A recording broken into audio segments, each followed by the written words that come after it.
Welcome to the Mental Performance Playbook brought to you by TAH, the Athlete's Health, where we are producing top athlete habits.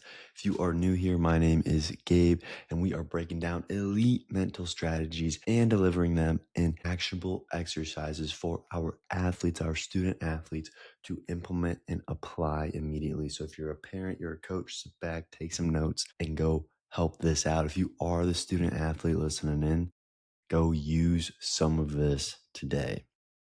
Feel free to check out a credited for first mental training session, resources, links down below. But with all that said, let's get right into this. And if you find value as we get into this, please go ahead and share this show. Please send it to someone who should be listening in, checking in, watching this video, this episode, especially as fall seasons are fully here now. Additionally, if you haven't already, go up, subscribe, 5-star, follow, so you can check out the upcoming episodes as we go with the seasons and we keep delivering these exercises here. So what we are going to cover here today is a topic that I have started to go over time and time again in sessions as we have had so many multiple quarterbacks come into our training this upcoming fall. With that, it seemed like a great moment to cover some of the basics that we are going over with our QBs that we are working with.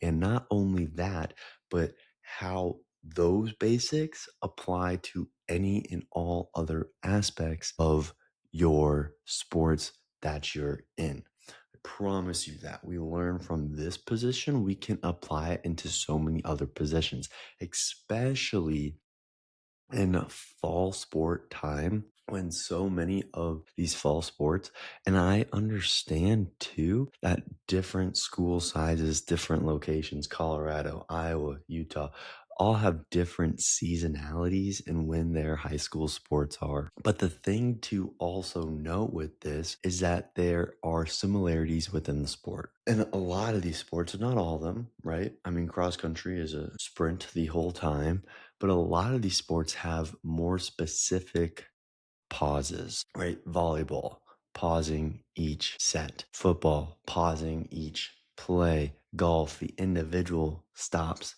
and pauses each swing and each round. Swim and dive, you get your chance to dive, you go up, you do it again. Swimming, you swim however many laps we're doing for that race, and then you're going to be doing another race.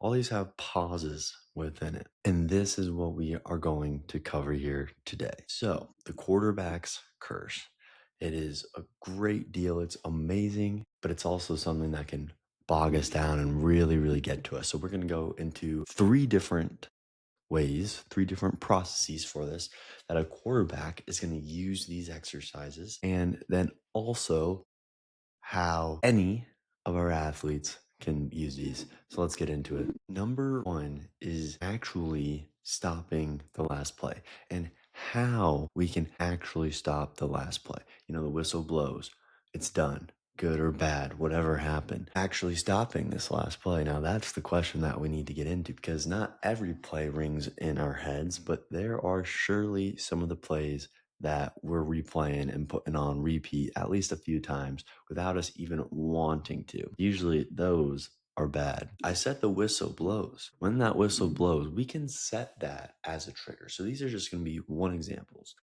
of each phase of this. But when we train this with our athletes, we have to find the examples that specifically work for them, that they are already doing, that we're going to hone up, strengthen, train, and create to be these positions, these mental exercises that they're going to implement. But number one is stopping that last play, because whether we like it or not, this is where the curse comes in. You see, the QB, and then any position, but we're using the QB because that's what we think about so much. That's what at the collegiate level the announcers are saying on the TV. They don't get to celebrate that touchdown or sulk over the last interception, because they have to get right back out there like the next play is coming because the next play is coming. So while the outside and some people are looking at that and being like, man, like they just got to keep going and moving on, from the inside, that is the perfect recipe for how we are going to hone this in and really perform at our peak, because that play is going to stop and we are going to stop that last play too. We're not going to have it replay in our head. We are going to move right into the next time. And so I talked about the whistle. We're going to use this one more time. We're going to start training. When we hear that whistle, we are done with that last play and we are going into step number 2. We have to train this up. Whistle, done. Next play. We're training it because we've already probably trained, okay, whistle, plays dead. We're going to start moving on to the next play, but we haven't actually tried to do that specifically with here. Yeah, we get in the huddle, we start lining up, we get people organized, we go up to the line, but up here, we haven't always specifically trained it to move to the next piece. So that's where we're going to go into step number 2, because how can we actually do this? Well, the whistle is our cue to train us, but this moves us to number 2 of preparing the self and the team for the next time. We have the whistle. We are pairing something with the whistle. And when this something is going to be, maybe it's a breath, it's a cue word, it's a quick routine that we're going to have. But the mind, the mental side, that image, that picture that we're going to see, or that last play, whatever it is going to follow what the body is going to have it do and where it's going to go. If we train it that, it's not going to be the other way around. It's not going to be like, all right, just forget about it and go over there. And we go over there. What's going to happen as we go over there, we're still going to be thinking about it until we point out where we want to go, until we actually line up and get some other stimuli, some other senses into our brain and putting us into that next position. So that is the second piece of, okay, we're going to stop the play. We're going to prepare ourselves for the next play, the next time. And that has to look as a second piece. Whistle, some type of cue, some type of physical thing that's going to move us into it. And then we're going to start to move into the next play. So far, for example, quarterback, because this is where this all comes from, right? A lot of the quarterbacks that we've been working with. Play is dead. You hear the whistle, you throw it, the receiver 5-yard out route, catches it. Okay, gets tackled. Whistle's dead. Quarterback, here's the whistle. All right, gets lining up. Maybe they are wiping the towel. I was telling a few different people this. Maybe that is now our cue, preparing us for the next time. And we pair that with something else. And now that's going to help us control the huddle and get into the next play. Like it is the only one that exists. And that is ultimately what the next part has to do. Let's go with a football example. Let's go with the football IQ. First off, the defense is in certain positions. The last play.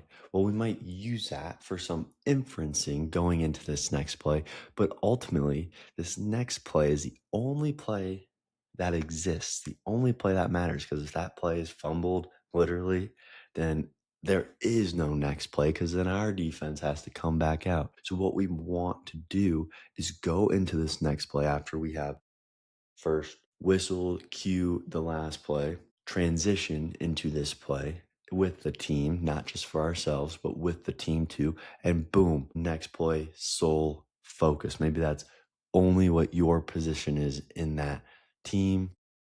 Maybe you're the QB, you have to know every position and the defense. Maybe you're reading the person lined up against you. Whatever it is, that play, that rep, that right now moment. And there's different ways that we can cue this up too, right? Just like all those examples I said, that one focus point. Each time we line up, we're going to train that is what we're going to think about for that play. Or maybe certain segmented plays, we have different thoughts. But as we do this, this helps us hone in the individual play. And now we have taken, if we scale this out, our whole performance funnel, and specifically the in-game piece, into small segmented pieces for us to implement for our performance. When we do this and when we help our student athletes, so parents, coaches, implement this, it's going to give them a step-by-step sequence of not just the game itself and what pieces to do with that, but what to actually do with this part of the game when they don't know. There's no guardrails for them. There's no path showing them where they're supposed to go. They're just free roaming out there. So then the last thing we need to do is look at repeating this, right? This is a loop that's going to run 60 plus times in a football game, every game for their career, whether they are trying to make it to the next level or not. And if we're talking not football, but this is that football's curse, the QB's curse of honing in single play by play of how the quarterback has to and everyone's looking up to it. Well, we can do that for the rest of the game too. And knowing that we need to train this up, hone it in, practice, and then in games. And then lastly, letting go of the outcome before it even happens, right? The best quarterbacks are not going to be thinking about the scoreboard. They're letting go of the outcome before it even happens, before the ball. They are just expecting to get that pass in those next 5 seconds. They're expecting that, detaching, stepping away from the actual result and just doing the process that they know will produce it. Not only has the team trust them, but also gets that trust within themselves and that mind muscle connection and trust. And so that is what we are ending up here with this football and this quarterback's curse. And as we wrap that up, I just want to make sure that we understand in this summary that the short memory that we may see some QBs have that we may think is a curse is really something that they trained, that they honed in. And that is the piece that was worth training in this episode, is that we don't need to be born with this. We don't just have it. The people we see on TV don't just naturally have it, but this is something that they reset, that they trained, that they planned out the path and put on purpose, just like they're building up their jump shot if they're playing a different sport. If they're playing football, throwing the ball, finding the holes, the pockets, it's the same exact thing. This curse that we may think of, oh, all this pressure, all these pieces on the quarterback, actually has let them carve out and plan their I was going to say perfect. Can't always say perfect, but nearly perfect plan that they keep evolving throughout the season. So go out, try and implement this, help a student athlete implement this, and share it with someone who would need it. Find when the play stops, what we do between it, what gets us into the next play, and how we are only focusing on that play. Add these for yourself, and I promise you, you as a student athlete or the parent coach of the student athlete is going to have a breakout year. My name is Gabe Rummel. Catch you next week on the Mental Performance Playbook. We will have a different background and everything is getting ramped up here soon. Peace.